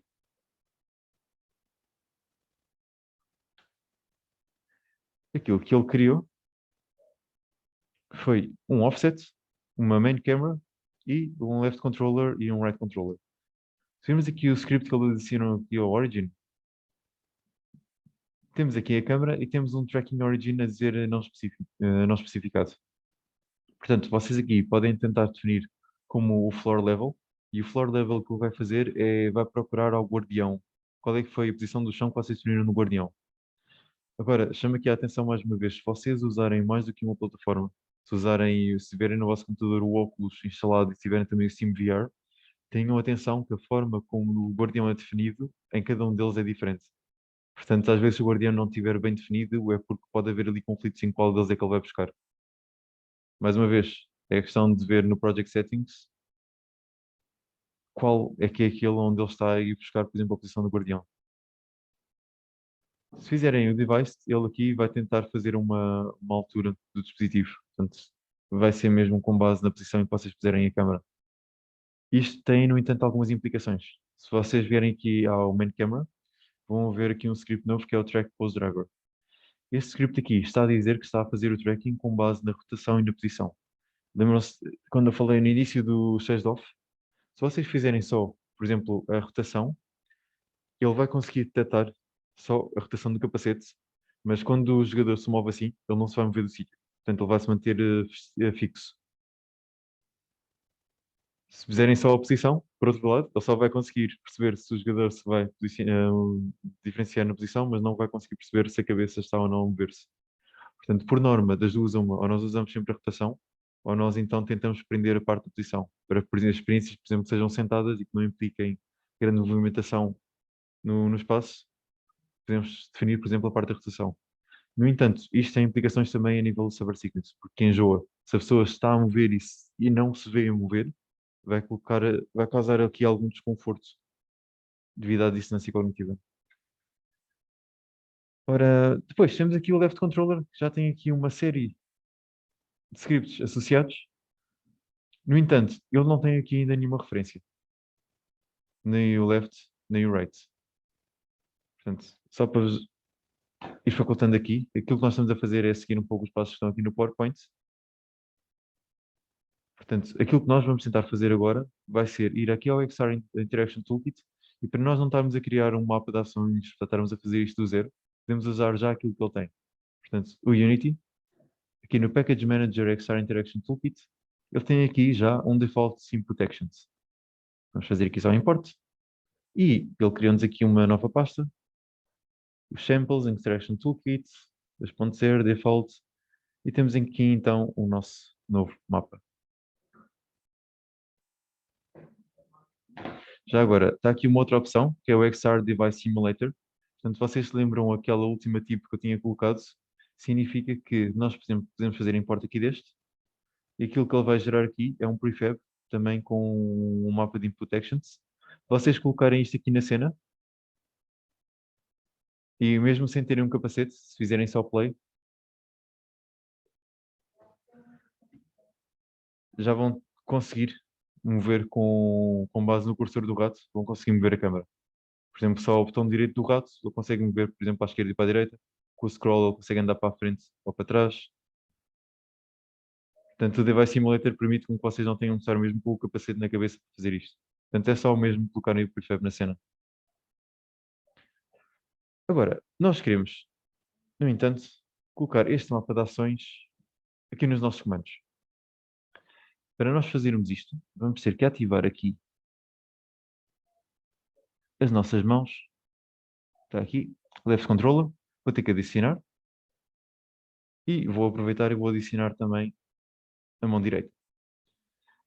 Nós temos uma bela forma de conseguirmos agora associar isto automaticamente, porque se nós continuassem, se apagassem agora isto e se voltassem a colocar, ele já conseguia mapear um dos comandos, mas não o outro. No entanto, nós temos aqui uma opção que são os Preset Managers. Ele já adicionou aqui o Left e Right. Se nós filtrarmos aqui só por Left e Right, ele depois vai conseguir associar os comandos logo a estes mapas. Portanto, eu aqui vou apagar o XR Origin e vou agora colocá-lo outra vez. Colocando outra vez sobre, por exemplo, o right hand, fantástico. Ele já nos colocou aqui todos os mapas com todos os botões. Eu vou só abri-lo. Não sei quão familiares vocês são com o novo input system, mas ele já tem aqui, por exemplo, o capacete, certo? A parte da posição e a rotação, a forma como ele recebe esses sinais. Tem os left hands e tem os right hands. Agora, se notarem, eles têm uma pequena diferença. O comando direito não tem nada associado ao move. Isto por norma, nós geralmente fazemos o movimento com o comando esquerdo e fazemos a rotação com o comando direito. Portanto, se por acaso quiserem explicar, é relativamente simples. É só adicionarem este primary to the axis, associarem ao comando, da forma como nós criamos. É só virmos aqui em cima e vermos o que é que eles querem. Neste caso, queremos o controller, queremos o right controller, optional controllers, queremos o primary to the axis, certo? E podemos simplesmente voltar aqui atrás e perceber como é que eles fizeram isto. Ele está a usar um control scheme que é o continuous move. Continuous move significa que quando nós colocamos o comando para a frente, ele vai andar para a frente. Portanto, vamos pôr exatamente essa mesma opção aqui, continuous move. E ele está a adicionar aqui também uma coisa chamada o dead zone. Dead zone é literalmente se ele está aqui no meio, para não se mover quando está no meio, só para se mover quando ultrapassa aqui este valor mínimo. Agora, isto pode ou não, nós, por norma, aqui no laboratório fazemos, porque nós só usamos um comando nas nossas experiências, nós colocamos biosinais na outra mão, portanto tendemos só a usar um comando. Mas, em princípio, isto é só mesmo se quiserem depois alterar o move.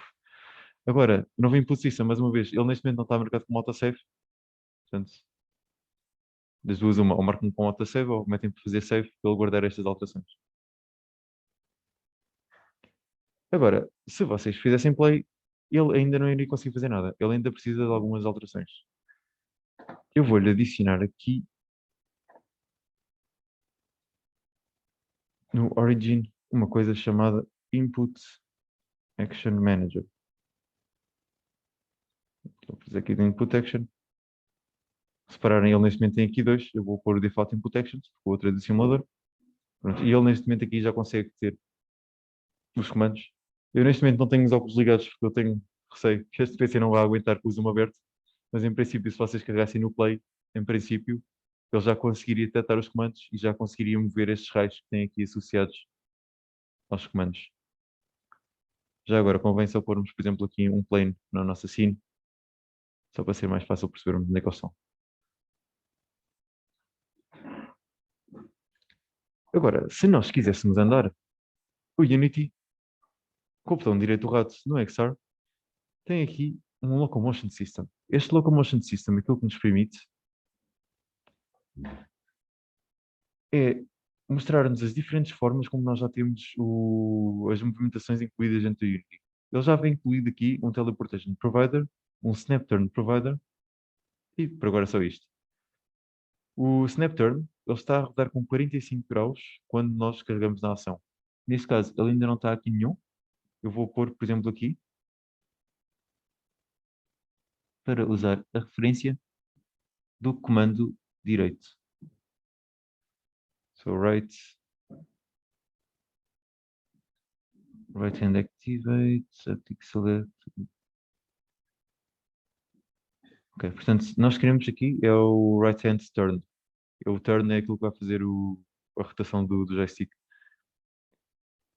E agora, existe uma série de outros scripts que nós podemos adicionar. Aquele que é mais utilizado para o movimento é o Continuous Move Provider. Mais uma vez, estamos a funcionar aqui com o novo Input System, portanto vamos selecionar o Action Based. Repararem, ele também tem um Continuous Turn. Continuous Turn significa que ele ia girar a câmera pouco a pouco, em vez de girar, por exemplo, 45 graus. Vou adicionar então só o Continuous Move.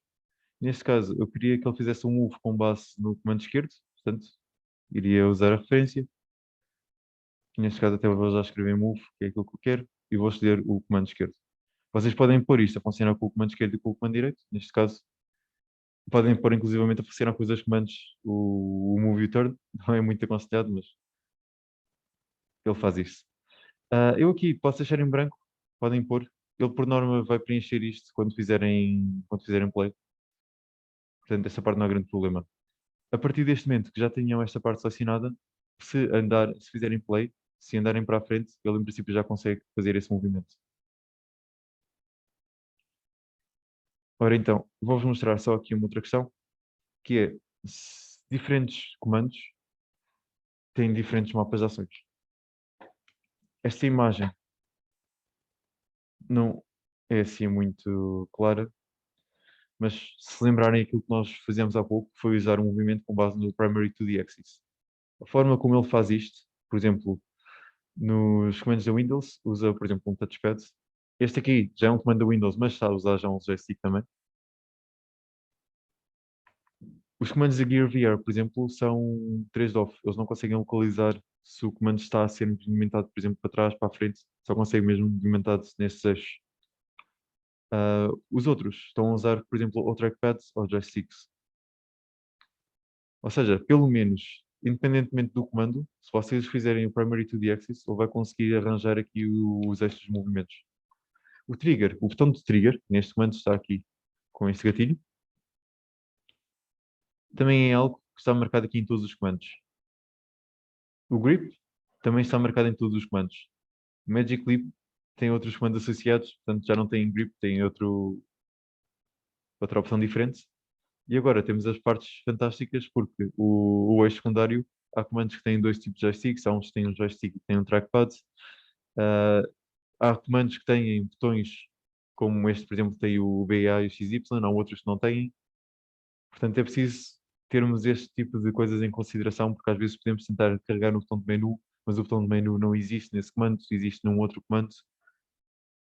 Já agora, estes comandos aqui, por exemplo, da Windows, eles têm um botão da Windows que volta a sair para o software da plataforma do Windows e sai mesmo da aplicação, volta atrás.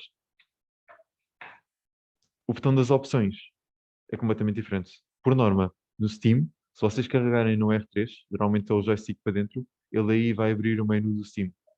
Ou seja, dependendo da plataforma que tiverem a usar, há outros comandos que já têm certos bindings feitos.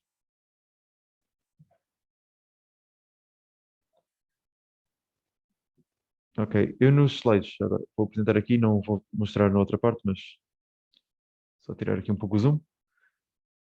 Nós temos algo fantástico que é no window, na Analysis, temos o XR Interaction Debugger e aquilo que ele nos permite ver é se os comandos, quando nós carregamos, se ele marca como true ou não, para vocês terem a certeza realmente que o Action Map está bem colocado e que esses comandos realmente têm essa ação. Aquilo que nós vamos ver agora, por exemplo, temos a questão do teletransporte. Fazermos o teletransporte é relativamente simples. Eu vou só primeiro criar aqui um cilindro.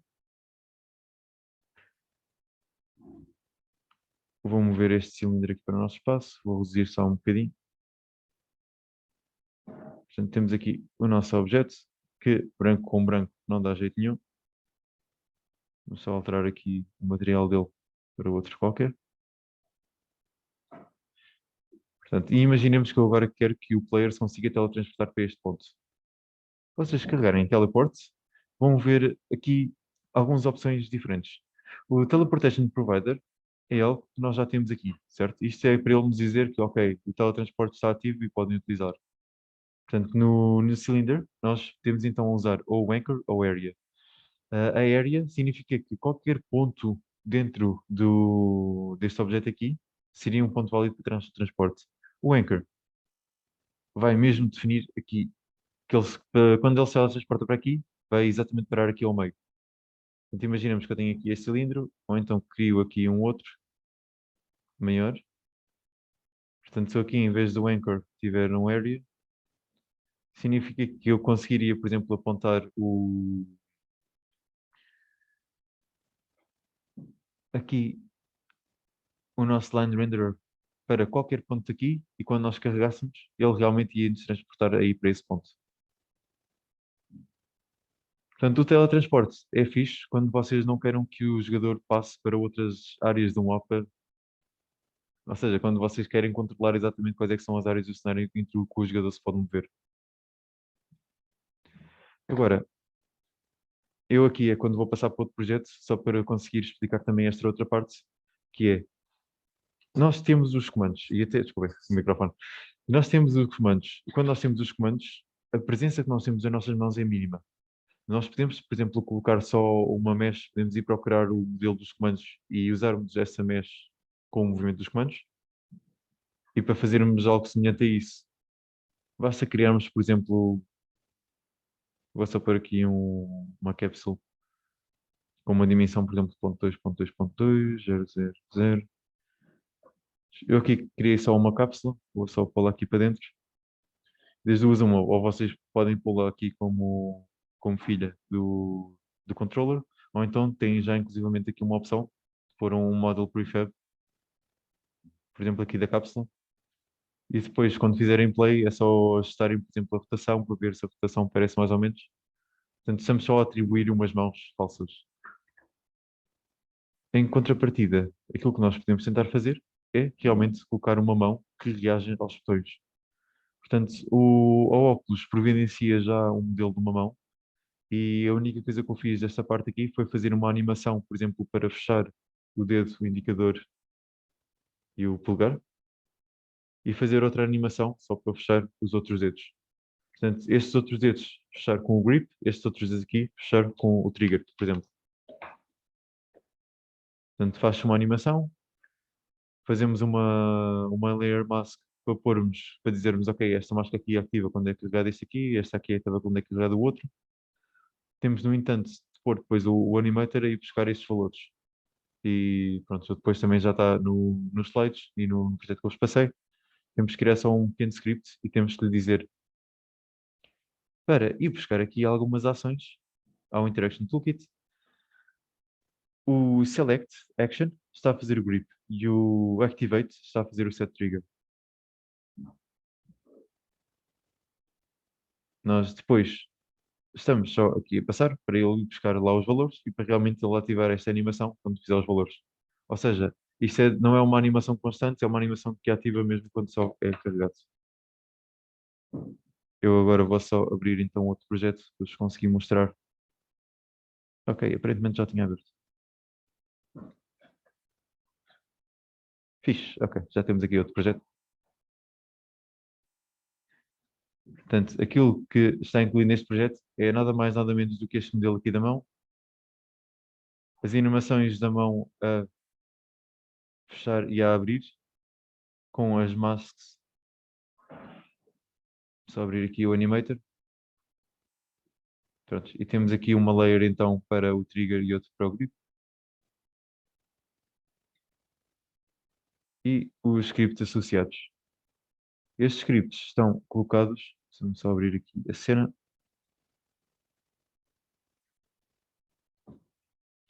O script do controller está no controller. E depois, colocando aqui a mão dentro, é só colocar o script da mão. Já tendo aqui o animator. E a partir do momento em que vocês façam play, se ele estiver bem definido relativamente ao trigger e ao grip, basta carregarem e ele então fecha as mãos. Portanto, isto aquilo que nos dá é só a presença das mãos. O facto de termos lá mãos que estão no sítio onde as nossas mãos supostamente estavam, elas nem precisam de ser muito perfeitas, como podem ver, não são, mas já dão aqui alguma pequena indicação. E já agora, só um contributo aqui da parte da psicologia. Se usarem cor de pele, isto torna-se algo dissonante quando têm pessoas de outras etnias. Portanto, por norma, as mãos ou se utilizam brancas ou se utilizam assim meio transparentes. Transparentes, obviamente, têm algumas limitações, porque quando se fecham conseguimos ver todas as outras partes das ligações, mas são algo que são não muito obstrutivas em termos da imersão. Já agora, este cenário que nós tínhamos aqui pré-feito, aquilo que tem aqui uma área de teletransporte, tem aqui alguns outros elementos só com o Teleportation Anchor, e já agora temos aqui uma bancada com alguns cubos. Este cubo, o que tem é um script chamado XR Grab Interactable. Agora, a diferença deste cubo para este cubo foi só como dei aqui a parte do movement type. Um está a mover-se instantaneamente e o outro está a mover-se com base no velocity tracking. Ele aqui está a usar ele está a usar aqui o rigid body para detectar colisões entre objetos. Portanto, se vocês pegarem neste cubo e tentarem metê-lo para dentro da mesa, vão notar que ele vai bater contra a mesa. Este aqui, por outro lado, como instantâneo, ele não está a ligar ao rigid body e está só aí mesmo frame a frame para o sítio onde ele supostamente deveria estar. Já agora, este aqui, que eu pus aqui de lado, é só um pequeno trigger só para conseguirem ter alguma noção de como é que conseguem funcionar, por exemplo, com colisões da mão. Este trigger não faz nada mais, nada menos do que o suspense. Ok, on trigger enter, certo? Mas eu aqui estou a fazer só a ativar um bool e a desativar um bool, isto só para ele fazer o invoke uma vez e para não fazer mais do que uma vez. A realidade virtual às vezes nem funciona muito bem e convém termos algum cuidado com a questão do refresh rate. Já agora, eu não falei nisto, mas diferentes capacetes têm diferentes refresh rates, ou diferentes capacidades para refresh rates. Os Quest 2, se não estou em erro, começaram primeiro com 102, mas depois foram para 90, e dos 90 agora já têm a possibilidade para 120. Nós temos que ter algum cuidado com o tipo de aplicações que nós fazemos, porque é uma aplicação que envolve muito movimento, ou muitos movimentos com a cabeça, convém termos a certeza que a frame rate é perfeita. No entanto, se vocês tiverem uma aplicação que é sentada e haja pouco movimento ou que os movimentos sejam lentos, se aquilo cair para os 60, 50, não há assim muitos problemas. Não, desde que a pessoa não mova muito a cabeça. Portanto, mais uma vez, se tiverem alguém novo a experimentar a realidade virtual, se moverem muito rapidamente a cabeça, vão ter ali vários problemas, não é? Porque a imagem não consegue acompanhar. Ora, Deixem-me só aproveitar e ver-vos aqui o que é que nós temos aqui um pouco mais também aqui no nosso PowerPoint. Também já são 87, já não queria ocupar muito mais o vosso tempo. Ah, os scripts que já vêm associados nas mãos são scripts que vocês podem tirar. Que são, ok, ele aqui não tem, eu vou abrir só aqui rapidamente o nosso outro projeto.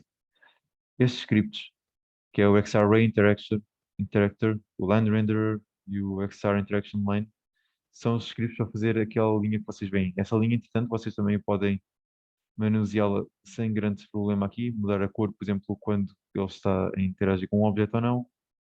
Podem mudar se é uma linha contínua, se é uma linha curva. Mas se vocês quiserem fazer com que ele agarre objetos, só abrir aqui o Right Hand Controller. Pronto. Não é o Ray Interactor, é o Direct Interactor. Ok? Eu, neste caso aqui coloquei só um Sphere Collider para ter algum collider nas mãos. Só abrir outra vez aqui. Já agora, eu aqui estou a fazer uma outra coisa que é, por exemplo, a desativar as mãos quando nós pegamos um objeto, porque das duas uma, ou vocês faziam um pause para as mãos com base nesse objeto, ou então a mão vai entrar para dentro desse objeto. Ok? E já agora, eu aqui estou a explicar uma outra questão, que é um movimento convém que, quando a pessoa colide contra uma parede, que colida e que não passe sobre a parede. Vocês quando conseguem fazer isto relativamente bem, se colocarem um character controller dentro dele, seguirem aqui um pouco os passos. Mas no Continuous Locomotion, neste script que nós temos aqui, vocês têm aqui colocado que ele está a ver com base no attempting move. Ou seja, ele só vai fazer o update da localização do rigid body quando realmente é movido. No entanto, se vocês moverem o capacete, ele não se está a mover, ele está só a mover a posição do capacete. Para fazerem isso, é só fazerem immediately e ele assim vai reagir com a posição do capacete para colidir, por exemplo, contra obstáculos. No entanto, se vocês não quiserem algo assim tão preciso, e se vocês virem que isto aqui também tem problemas, se vocês colidirem com a cabeça contra uma parede, o que ele vai fazer é vai tentar mover-vos um pouco para trás. A outra opção que vocês têm é aquilo que eles faziam muito nas aplicações iniciais, que é simplesmente fazerem um fade to black e depois, por exemplo, voltar a reposicionar o jogador. Vou abrir aqui um pouco outra vez. Pronto, eu aqui explico-vos também muito rapidamente só como fazer a questão do Custom Action, se vocês quiserem criar novos botões ou criar novas ações. E pronto, por agora temos só um muito breve overview do que é que nós já temos dentro do Unity para conseguir fazer isto. Mas mais uma vez, se vocês quiserem usar uns óculos específicos ou se estiverem a fazer aplicações para uma plataforma em específico, o pacote dessa plataforma, em princípio, terá muitos mais scripts, terá muito mais informação que vos vai facilitar para não começarem mesmo do ponto zero. Mas o Unity tem essa vantagem, é que vocês conseguem fazer tudo um pouco. A partir do momento em que vocês comecem a aprender isto, há muitos tutoriais na internet que vos permitem, por exemplo, começarem a fazer o Inverse Kinematics com o VR com base no Animation Rigging. Ou se quiserem de uma forma ainda um pouco mais acessível, podem usar também o Final IK. É um asset que é um pouco caro, ele costuma estar bastante vezes em promoção, mas aquilo que ele faz é vocês definem um target, por exemplo, para as mãos e para o capacete, e depois de definirem esse target, metem-no lá, dizem que este aqui é a cabeça, que este aqui são as mãos, e aquilo que faz é realmente pôr o resto do manequim, o resto do avatar, a fazer então as posições da animação sem grande problema. Esse asset também tem uma vantagem que vos permite pôr a gravar a animação, e vocês podem só corrigi-la no programa, no Maya ou no Blender, e depois ficam com uma animação feita em 5 a 10 segundos. Bem, gente, da minha parte, no geral, está mais ou menos dentro daquilo que eu tinha planeado para hoje. Não sei se têm perguntas, questões, curiosidades. Portanto, agora seria uma boa altura para o fazerem. Uma pergunta. Força. Vamos supor que fizemos um jogo, por exemplo, um jogo em 3G, já estava feito já, e de repente queríamos tornar o jogo para o VGA. Como é que fazíamos? Ok. Portanto, para treinarmos um jogo em realidade virtual, a primeira coisa que temos em consideração é a câmara, certo? Significa que nós vamos ter que dar outra forma do jogador controlar a câmara. Aqui é uma questão bastante interessante, porque nós não convém controlarmos a câmara do jogador, convém ser o jogador a controlar a câmara. Ou seja, se tiveres alguma coisa como, por exemplo, cinematics ou coisas do género em que tu movas a câmera, isto é uma coisa que vai enjoar bastante o jogador. No entanto, mais uma vez, depois de resolveres estes problemas da câmera, de perspectiva, da escala e por aí fora, é só veres como é que tens o resto dos inputs, a forma das interações. Porque aquilo que muda realmente é que nós não temos propriamente um teclado e um rato, temos comandos. Mas, mais uma vez, as aplicações iniciais usam comando de teclado e rato. Até podes fazer uma aplicação bastante mais simples em que, em vez de ser a câmera do jogador em first person, podes o pôr em third person. Existem alguns jogos, como por exemplo o Moss, e aquilo que faz é o jogador não está na posição do rato, certo? É um third person. Portanto, consegue controlá-lo com um comando ou com um rato e teclado. Portanto, quando nós queremos tornar um jogo em realidade virtual, um jogo que já existe, primeira preocupação, câmera, segunda preocupação, os comandos. Não sei se esclareci a dúvida, mas já.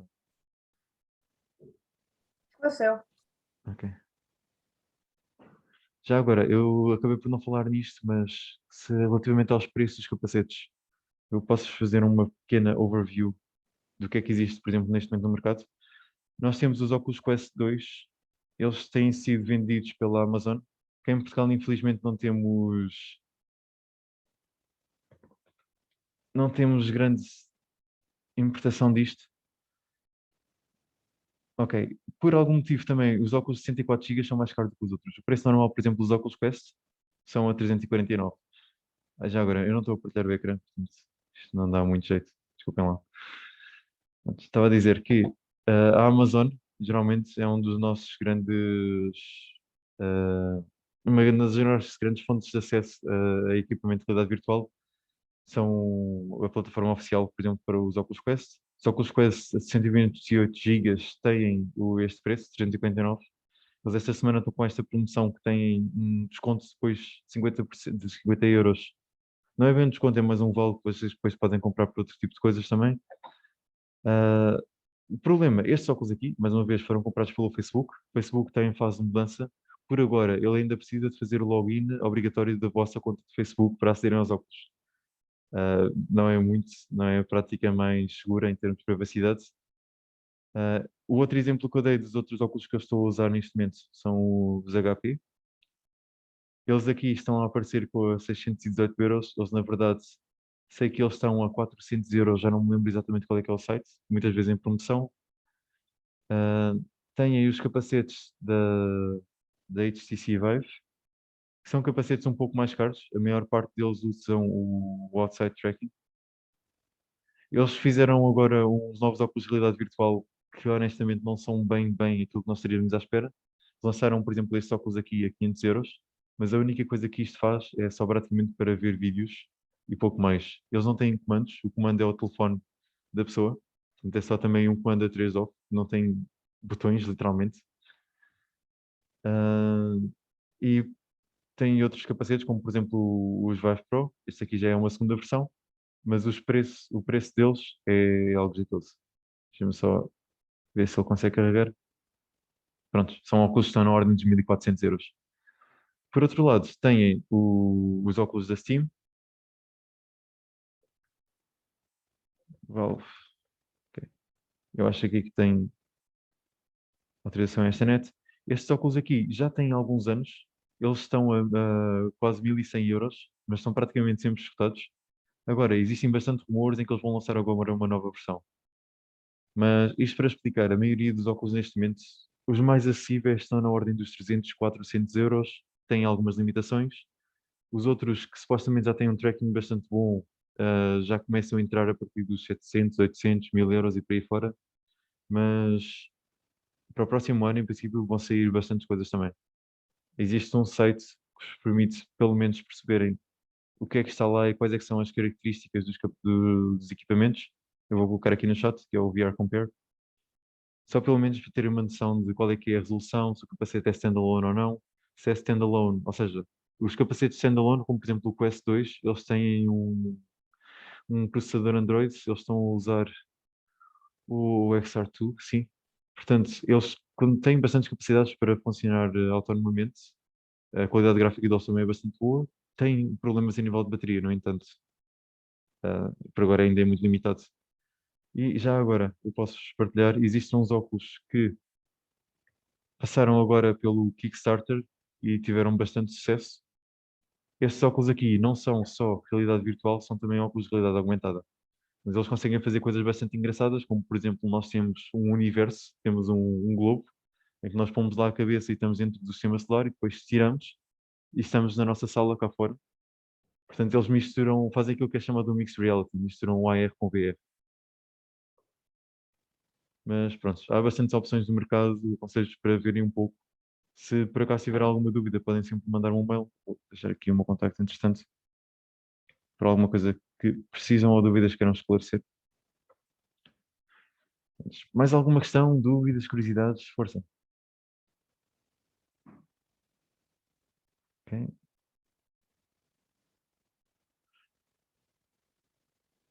Ok, se nada por aí além.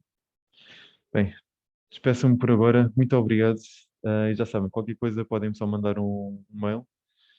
E desejo-vos boa sorte agora para o resto da vossa vida virtual e a nível de desenvolvimento também.